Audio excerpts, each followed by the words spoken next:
नमस्कार, SBT news में आपका स्वागत है। पेश है 15 अगस्त सोमवार दोपहर 3:15 बजे राजस्थान की 15 बड़ी खबरें। सबसे पहले एक नजर डालते हैं आज की हेडलाइंस पर। स्वतंत्रता दिवस की देश भर में धूम, देशभक्ति गीत छाए। अजमेर में बारिश के बीच हुई परेड और प्रस्तुतियां। दौसा के स्टेडियम में भरा पानी, नहीं हुई परेड। सीकर स्वतंत्रता दिवस पर 100 प्रतिभाओं का सम्मान। साल भर के लक्ष्य का 35% आयकर 4 महीने में पूरा किया। और अब खबरें विस्तार से। आज देश अपना 75वां स्वतंत्रता दिवस मना रहा है। इस उपलक्ष्य में देश भर में जश्न का माहौल है। इस उत्सव की अपनी अलग ही अहमियत है। लोग देशभक्ति से लबरेज फिल्मी गानों का आनंद भी ले रहे हैं। इन गानों में सेना, देश और सैनिकों के परिवार का जिक्र किया गया है, जिसे सुनकर आपके रोंगटे खड़े हो जाएंगे।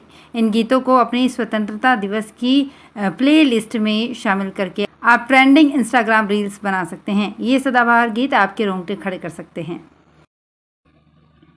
अजमेर में जिला स्तरीय स्वतंत्रता दिवस समारोह पुलिस लाइन मैदान में किया गया। कृषि एवं पशुपालन मंत्री लालचंद कटारिया ने ध्वजारोहण किया। मुख्य अतिथि ने समारोह में परेड का निरीक्षण किया तथा मार्च पास्ट की सलामी ली। इस दौरान बारिश भी हुई। बारिश के बीच ही पुलिस लाइन मैदान में संयुक्त परेड, सामूहिक व्यायाम प्रदर्शन एवं सांस्कृतिक कार्यक्रम हुए। राजस्थान पुलिस, केंद्रीय रिजर्व पुलिस बल, होमगार्ड, एनसीसी, स्काउट गाइड ने मार्च पास्ट किया। इस वर्ष कारागार का बैंड भी शामिल हुआ और अपनी प्रस्तुति से मन मोह लिया। दौसा जिला मुख्यालय पर 75वां स्वाधीनता दिवस समारोह राजेश पायलट स्टेडियम में मनाया गया। सुबह 9:05 पर चिकित्सा एवं स्वास्थ्य मंत्री प्रसादी लाल मीणा ने ध्वजारोहण किया। कार्यक्रम से पहले बारिश होने के कारण मैदान में जल भराव के चलते पुलिस की परेड ऐन वक्त पर स्थगित कर दी गई। अतिरिक्त जिला कलेक्टर राम खिलाड़ी मीणा ने राज्यपाल के संदेश का पठन किया। इसके बाद प्रतिभाओं और वीरांगनाओं का सम्मान किया गया। स्कूलों के स्टूडेंट्स ने सांस्कृतिक कार्यक्रम प्रस्तुतियां दी। सीकर में स्वतंत्रता दिवस के मौके पर जिला स्तरीय कार्यक्रम में अलग अलग क्षेत्र में बेहतरीन काम करने वाले 100 लोगों और संस्था का सम्मान किया गया। पुलिस लाइन ग्राउंड में आयोजित हुए इस कार्यक्रम में मुख्य अतिथि जलदाय भूजल मंत्री महेश जोशी और डीएम अविचल चतुर्वेदी ने इन 100 प्रतिभाओं को प्रशस्ति पत्र देकर सम्मानित किया। इस कार्यक्रम में अफ्रीका के किलिमंजारो पर्वत को -30 डिग्री में फतह करने वाली सीकर की बेटी रजनी चौधरी को भी सम्मानित किया गया। केंद्र सरकार ने नियमों का सही तरीके से पालन और टैक्स चोरी पर लगाम लगाकर इनकम टैक्स वसूली में 40% का बड़ा इजाफा किया है। इतना ही नहीं, पूरे वित्त वर्ष के लिए तय किए गए लक्ष्य का 35% सिर्फ 3 महीने में पूरा कर लिया। सरकार की ओर से जारी आंकड़ों के मुताबिक अप्रैल-जुलाई के 4 महीने में पर्सनल इनकम टैक्स वसूली का आंकड़ा कॉर्पोरेशन टैक्स वसूली के आंकड़े को भी पार कर गया है। अप्रैल-जुलाई के दौरान कुल प्रत्यक्ष कर वसूली बीते साल की समान अवधि के मुकाबले 40% ज़्यादा रही। सरकार को इनकम टैक्स के रूप में हुई बम्पर वसूली से अब योजनाओं पर खर्च बढ़ाने का मौका मिलेगा। राजस्थान में शिक्षक सम्मान समारोह 2022 के तहत ऑनलाइन आवेदन की प्रक्रिया 17 अगस्त तक चलेगी। शिक्षकों को निर्धारित तिथि तक शाला दर्पण पोर्टल पर ऑनलाइन आवेदन करना होगा। माध्यमिक शिक्षा के उपनिदेशक इस संबंध में समस्त जिला शिक्षा अधिकारियों को निर्देश जारी किए गए हैं। उपनिदेशक ने बताया कि पोर्टल पर जिन शिक्षकों ने आवेदन कर दिया है लेकिन आवेदन पूर्ण रूप से नहीं भरा है, उसे 17 अगस्त तक पूर्ण करना जरूरी है। शिक्षक सम्मान समारोह के तहत ब्लॉक से राज्य स्तर तक प्रदेश के 1272 शिक्षकों को सम्मानित किया जाएगा।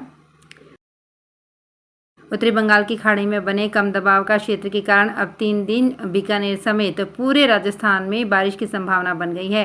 बीकानेर में मध्यम और जोधपुर में भारी बारिश की आशंका जताई गई है।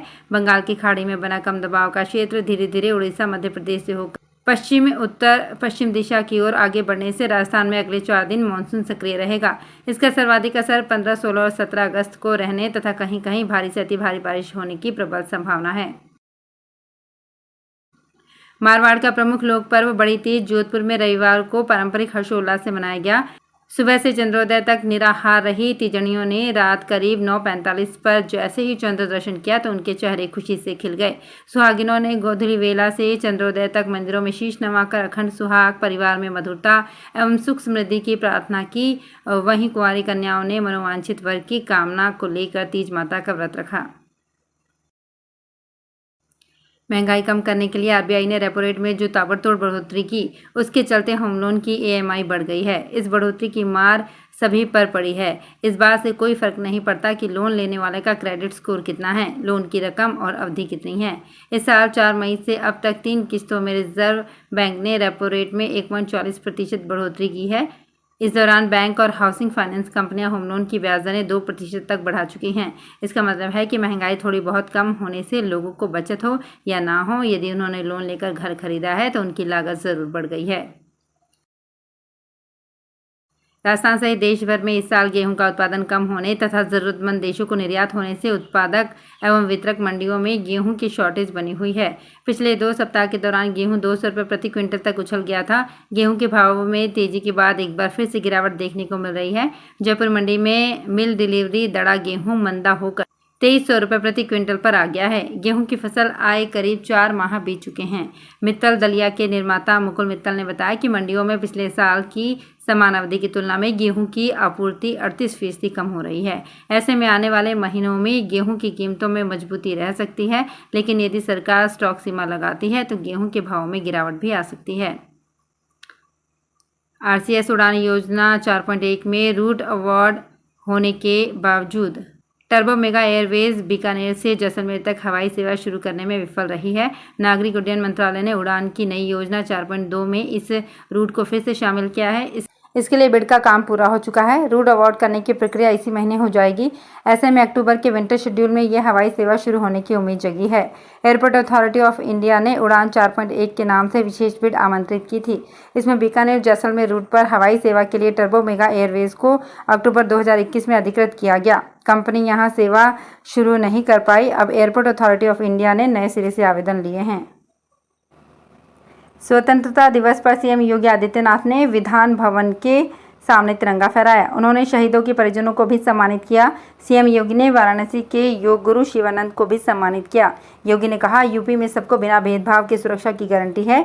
देश के 135 करोड़ लोग हर घर तिरंगा फहरा रहे हैं। ये गौरवशाली पल इतिहास में हमें जोड़ता है। उन्होंने कहा, यूपी में टीम भाव से काम किया गया, इसका रिजल्ट सबके सामने है। सीएम ने कहा, आज यूपी निवेश के ड्रीम डेस्टिनेशन बन गया है। प्रदेश की जीडीपी को दोगुना करने में सफलता मिली है। अगले 5 साल में यूपी की अर्थव्यवस्था $1 ट्रिलियन होगी। बॉलीवुड सितारों ने भी इस बार देश की आज़ादी का जश्न धूमधाम से मनाया। बॉलीवुड के बड़े बड़े सितारों ने न सिर्फ अपने घरों के पास तिरंगा फहराया, बल्कि सोशल मीडिया पर अपने फैंस को बधाई भी दी।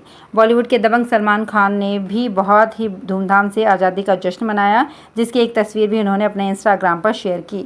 इस तस्वीर में सलमान खान तिरंगा लहराते हुए दिखाई दे रहे हैं। इस तस्वीर को शेयर करते हुए सलमान खान ने लिखा, आप सभी को स्वतंत्रता दिवस की हार्दिक शुभकामनाएं। इसी तरह अन्य सितारों ने भी अपने अपने अंदाज में आज़ादी का जश्न मनाया। स्वतंत्रता दिवस के अवसर पर यहां लाल किले में आयोजित समारोह में आंगनबाड़ी कर्मी, मुर्दाघर में काम करने वाले कर्मचारी, मुद्रा योजना के लाभार्थी, रेहड़ी पटरी वाले और कई अन्य लोग विशेष अतिथि के तौर पर उपस्थित थे। इस बार 15 अगस्त इस महीने में खास रहा है कि ये देश की आज़ादी की 75वीं वर्षगांठ है। लाल किले में आयोजित समारोह में आंगनबाड़ी कर्मी, मुर्दाघर में काम करने वाले कर्मचारी, मुद्रा योजना के लाभार्थी, रेहड़ी पटरी वाले और कई अन्य लोग विशेष अतिथि के तौर पर उपस्थित हैं। कांग्रेस अध्यक्ष सोनिया गांधी की कोरोना वायरस से संक्रमित होने के कारण सोमवार को स्वतंत्रता दिवस के मौके पर पार्टी के वरिष्ठ नेता अंबिका सोनी ने अखिल भारतीय कांग्रेस कमेटी के मुख्यालय में ध्वजारोहण किया। इस कार्यक्रम में कांग्रेस के पूर्व अध्यक्ष राहुल गांधी भी मौजूद रहे। उनके साथ कांग्रेस के वरिष्ठ नेता गुलाम नबी आजाद, आनंद शर्मा, केसी वेणुगोपाल, जयराम रमेश और कई अन्य नेता मौजूद थे। सोनिया गांधी, कांग्रेस महासचिव प्रियंका गांधी वाड्रा और पार्टी के कई अन्य नेता इन दिनों कोरोना वायरस से संक्रमित हैं। तो फिलहाल इस बुलेटिन में इतना ही। फिर हाजिर होंगे कुछ और बड़ी खबरों के साथ। अगर आप भी अपने आसपास की छोटी बड़ी और महत्वपूर्ण खबरों से अपडेट रहना चाहते हैं तो सब्सक्राइब कीजिए हमारे चैनल SPT न्यूज को और प्रेस कीजिए बेल आइकन पर।